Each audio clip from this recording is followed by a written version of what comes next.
Menarik nih untuk melihat kehidupan kampus dari seorang asli Sulawesi di UI. Apakah lu udah ngancurin mobil orang atau ngepesin ban dosen? Coba cerita dong, gimana? Gue kan nggak ada sih kalau kayak yang kayak gitu. Gue pernah sekali dikeluarin di kelas. Gue ngerjain tugas lain gitu di mata kuliah dosen gue. Itu dosa terbesar gue sih kalau yang gue rasanya di kampus menurut gue. Kalau mata apa? Tapi itu sekali seumur hidup gue nggak pernah. Kalau kehidupan kampus tuh gimana sih selama di UI? Apakah udah ikut apa aja?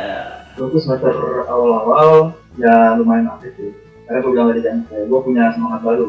Jadi kayak gue ikut kegiatan dari BEM, terus ya dari jurusan juga lumayan sih gue ikut akademi dari bilang gue semester satu ya biasa aja. Gue di UI itu gue lebih aktif ke organisasi sih awal-awal. Karena kan semester satu juga kita belum begitu belajar jurusan kan. Kita udah masuk kayak mata kuliah teknik dan material gitu kan udah masuk. Cuman kan di situ masih banyak mata kuliah dasar. Terus kalau di UI kan ada MPKT ya. Emang kita belum PKT apaan tuh?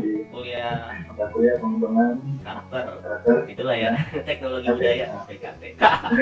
Tapi intinya tuh belajar karakter, belajar agak filsafat gitu kan, filosofis. Tergantung ada dua kan, ada yang PKT A sama PKT.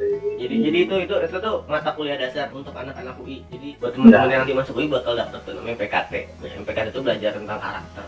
Ya, dan mata kuliah penghancur atau pembagus nilai. Iya, karena namanya SKS. 12 Pak 12. Iya, maksudnya itu 2 kali. 2 matkul, 1 matkulnya namanya SKS kali 2 berarti 12 SKS. Oh gila. Kalau kita di situ dapat nilai B+ udah hancur IPK kita. Sampai 5 semester. Gua kalau gue pribadi gua hancur tuh. Dua MPKT A sama B 12 SKS gue B+. IPK gua enggak pernah 3 sama 5 semester. Gara itu. Kalau nggak salah ada sih yang tapi ya salah tuh pokoknya bisa gitu. Iya, gua dua-duanya B+. Itulah, itu jadi kita harus hati-hati dengan mata kuliah itu. Emang awal-awal itu pasti banyak kegiatan-kegiatan ini kan dari senior kayak sama Luka ada pembinaan gitu kan, pembinaan dari jurusan, dari BEM kita kan harus di kampus harus dapat kegiatan aktif dulu kan, kalau dapat ini kayak aktif baru kita boleh berorganisasi. Nanti di semester 2 tuh kalau buat anak semester itu lumayan banyak banget harus ikutin kegiatan-kegiatan yang diadain sama senior dan lingkungan. Buat 3 itu udah mulai aktif BEM, masuknya waktu itu dia kastra. Bener dulu juga Makassar. Kasar apa sih gua? Kajian dan aksi strategi. Kalau di kampus itu organisasinya itu ada beberapa tingkat. Mulai tingkat jurusan, namanya himpunan mahasiswa, terus tingkat fakultas, namanya BEM, Badan Eksekutif Mahasiswa, tingkat teknik. Nah, kalau terus tingkat I ada yang scale up-nya UI itu BEM UI. Nah, di salah satu yang dari antara organisasi tersebut itu namanya Kasrat dan aksi strategis. Nah, jadi gue pertama kali kenal sama Agung tuh dulu kita salah satunya karena di Brigade UI sih. Agung nggak ikut sih. Oh iya, gue inget kita pertama kali kenal pas aksi ya, pas aksi pertama ya. Oh iya. Gue ikut Kasrat tuh di Brigade kan. Iya. Ngapain anak teknik main-main ke UI gitu. Lupa ada anak culun banget ikutan aksi demo pendiam. Sekarang masih pendiam. Dulu rambut gue masih segini gue ya, masih gondrong banget ya. Oh iya. Pokoknya tuh kayak teman. Tapi anak teknik banget. Jadi sebenarnya gue sama Agung tuh kenal dari Kastra, dari anak-anak aksi. Aksi banget lah. Kastra tuh kan sebenarnya kan dua kan, kajian dan aksi. Kajian kan dari anak-anak yang mikir tentang kayak sifat, ya kan juga kan. Tapi kan yang kayak yang turun-turun ke jalan gitu kan kayak belum. Jadi buat teman-teman mahasiswa itu tuh sebelum turun ke jalan nggak bego-begoan aja gitu, kita turun ngeliat wah ada harga BBM naik kita turun gitu, enggak kita pasti buat kajian dulu gitu. Kalau dulu yang biasanya tuh pemikir dan buat kajian tulisannya bagus tuh ini nih Abang Agung. Nah, gue sih orangnya nggak terlalu bisa buat kajian-kajian gitu sebenarnya, nggak pinter-pinter banget lah gitu kan. Itu banyak diskusi di lapangan gitu. Kalau Bang Agung tuh lebih ke arah yang cari studi literaturnya, perbandingan dengan negara lain misalnya tentang suatu kejadian. Jadi sehingga di jurusan di fakultas ini nih, belum tingkat fakultas kita tuh mengambil urusan apa, menanggapi suatu permasalahan yang ada di Indonesia ini seperti apa, kira-kira gitu Bang ya? Intinya sih harus balance ya antara kajian sama aksi. Pada akhirnya lu lulus dengan ini nggak sih, kumlat nggak sih nilainya? Enggak Bang, saya ada mata kuliah nggak lulus. Tapi nggak ini juga, IPK juga. Kumlat nggak? IPK-nya kumlat nggak? IPK nggak kumlat. Kalaupun IPK-nya dia 3 setengah ya nggak kumlat juga karena nggak lulus. Jadi IPK kumlat kalau IPK di atas 3,5 dan nggak ada mata kuliah yang nggak lulus, jadi harus lulus semua. Tapi menurut gua itu sebuah pencapaian yang cukup lumayan gitu. Ketika lu mencoba organisasi jalan, pengabdian organisasi dan sosial, terus riset juga jalan, IPK lu juga nggak jelek-jelek banget ya. Mendekati kumlat nggak sih? Mendekati 3,5 sih sebenarnya? Iya kan? Itu gimana sih caranya lo menjaga 3 hal tersebut seimbang? Karena mungkin ada yang kayak pas masih sekolah, atau mungkin yang sekarang lagi kan juga suka mikir, wah gue mau ikut organisasi tapi gue takut IPK gue jeblok gitu, atau kuliah gue gak kepegang. Ditambah lo riset lagi kan, udah karena biasanya kan orang beda-beda gitu loh. Tapi lo bisa 3 hal tersebut itu yang berbeda, sebenarnya nggak, mungkin banyak orang berbeda, cuma sebenarnya nggak beda-beda banget sih. Tapi lo bisa menyatukan itu dalam diri lo dan lo bisa membuat itu seimbang. Gimana sih caranya? Itu lebih arah kalau kita untuk ini ya, manajemen prioritas kali. Nah, kalau buat pribadi sebenarnya apa ya? Lu nggak pintar-pintar banget sebenarnya. Ya, gue juga ada nggak lulus mata kuliah, ada 2 mata kuliah gue nggak lulus. Cuman pas masuk mata kuliah jurusan mungkin karena gue Lo nggak lulus berapa mata kuliah?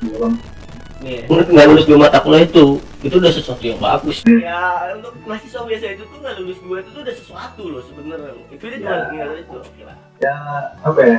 Ya lu di kelas itu jadinya kalau ngulang biasanya ya sendiri, kalau misalkan sendiri ya. Nggak bukan tadi yang menyimbangkan itu. Menyimbangkan itu kan sempat gue potong sorry. Lanjut lagi. Karena lu songong gitu ngomongnya gitu, gue nggak lulus cuma 2, nggak bisa, gue nggak terima aja gitu. Gitu. Gue nggak terima Ya, aja gitu. ya. Anak-anak yang sebagai anak-anak yang gue sebagai anak-anak yang megang juru kunci di jurusan ya, juru kunci yang terbawah gitu, lu ngomong gue nggak lulus cuma 2, gue nggak terima. Gue nggak bilang cuma, gue bilang enggak. Terus gimana lu bisa menyimbangkan gitu? Ya kalau tips dari gue sebenarnya, pertama lu cintai dulu jurusan lu, karena kalau lu suka sama jurusan lu ya lu jadi pengen tahu lebih dalam pelajaran itu. Dan misalkan kayak gue nih, gue suka sama kimia. Nah itu sebenarnya ketika gue ikut riset itu pun mengambil akademik, karena itu kan lu butuh wawasan yang lu pelajarin dari kelas polimer itu. Kalau lu nggak punya basic di polimer, maka lu mau jalanin riset itu dengan benar gitu kan. Jadi sebenarnya gue melakukan sesuatu yang saling berhubungan. Jadi balik lagi tadi, pertama cintai jurusan lu. Terus yang kedua, kalau gue ngelihatnya bikin cycle pertemanan, gue nggak bisa pungkirin nilai gue itu untuk dia bagus-bagus di akhir-akhir ya, karena emang gue punya belajar. Lu tau kan, maksudnya gue tuh ikut organisasi banyak nih, cuma kapan gue bisa belajar gitu? Ya malam rapat gitu kan, ya siang belajar. Gue tuh nggak pakai itu buat belajar mandiri. Gue nutupinnya waktu itu kan belajar bareng teman-teman gue gitu kan. Ya gue nebeng gitu, nebeng masuk sekolah, kadang gue minat gue belajar itu.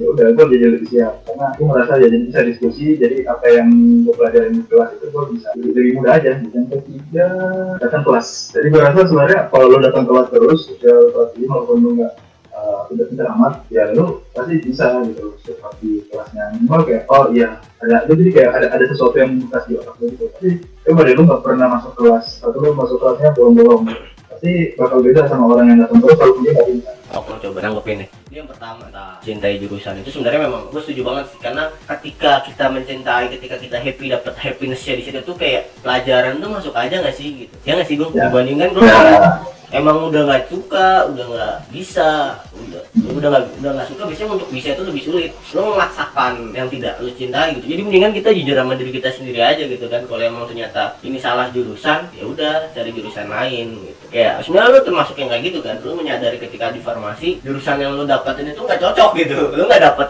kecintaan lo di situ gitu kan. Walaupun kampus sebelah juga keren, cuma lo tetap lo mencari jurusan yang lo dapat. Kalau lo pun salah jurusan, nggak harus solusinya lo pindah. Ya gue sering kok nemuin teman-teman gue yang salah jurusan tapi ternyata IPK-nya bagus. Dia berusaha menemukan hal apa yang bisa dicintai dari jurusan itu mungkin ya. Oke, yang kedua sebenarnya berarti emang peribahasa posisi menentukan prestasi itu nggak salah gitu. Posisi kita itu di mana, bersama dengan siapa. Dengan kita punya posisi yang bagus dengan orang-orang yang bagus juga itu kan menghasilkan prestasi yang bagus. Benar nggak sih? Berarti intinya posisi menentukan prestasi. Nah, tentang kelas terus itu tuh menurut gua apa ya? Kalau kita masih kelas buat teman-teman yang nonton ini, mungkin kalau lagi sekolah kan masih sekolah SMA, kuliah tuh nggak kayak gitu, nggak kayak sekolah SMA. Lu datang sekolah, datang kelas, nggak datang kelas diomelin, dicariin, enggak. Kuliah mah enggak, lu datang kelas syukur, nggak datang ya udah, dosen juga bodo amat gitu. Nah biasanya itu tuh ada 2 faktor gitu yang bisa membuat tuh tidak, kalau emang lu lagi mau berbuat kelas, lagi males banget untuk datang kelas, itu ada 2 faktor.